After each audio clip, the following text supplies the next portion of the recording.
আসসালামু আলাইকুম ওয়া রাহমাতুল্লাহি ওয়া বারাকাতুহু। ক্রাউন সিমেন্ট নিবেদিত মোনাজাত অনুষ্ঠানে সবাইকে আমন্ত্রণ জানাচ্ছি।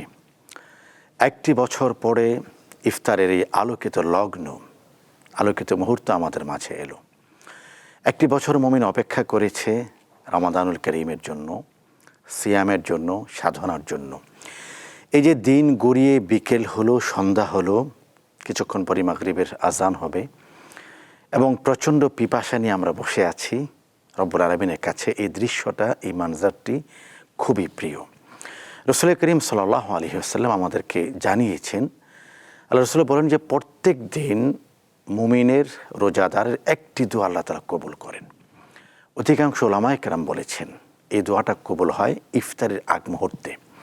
প্রিয় দর্শক, আসুন সকলে রব্বুল আলামিনের কাছে দুহাত তুলে কায়মুন বাক্যে নিজেদের জন্য দোয়া করি। আলহামদুলিল্লাহ রাব্বিল আলামিন ওয়াসসালাতু ওয়াসসালামু আলা রাসূলিল আমিন। মাওলা করিম, একটি বছর পরে আপনি আবার আমাদেরকে রমাদানুল করিম দিলেন। 11টি মাস অপেক্ষার, প্রতীক্ষার প্রহর গুণে আবারও পেলাম মাহে রমাদান। আল্লাহ, আজকের এই প্রথম দিনের রোজাটি আপনি কবুল করে নিন। আল্লাহ, আমাদের সিয়াম সাধনাকে কবুল করে নিন, আমাদের সাহরিকে আপনি কবুল করে নিন, আমাদের ইফতারকে আপনি কবুল করে নিন। আল্লাহ, আমাদের রমজানকে আপনি কবুল করে নিন। মাওলা করিম, একটি বছর পরে আজকের দিনটির মাধ্যমে আমরা রমাদানুল করিমের রহমতের দশকে প্রবেশ করলাম, রমাদানের মাসে প্রবেশ করলাম। রমাদানের অফুরন্ত নিয়ামতের মহান সৌরভে, মহান সুবাসে আপ্লুত হওয়ার, আল্লাহ হৃদয়কে আলোকিত করার, জীবনকে উদ্দীপ্ত করার, জীবনকে আলোকোজ্জ্বল করার এক অনন্য সোপান রমাদানুল করিম আমাদেরকে দান করলেন। আল্লাহ, আমাদের রমাদানকে আপনি কবুল করেন।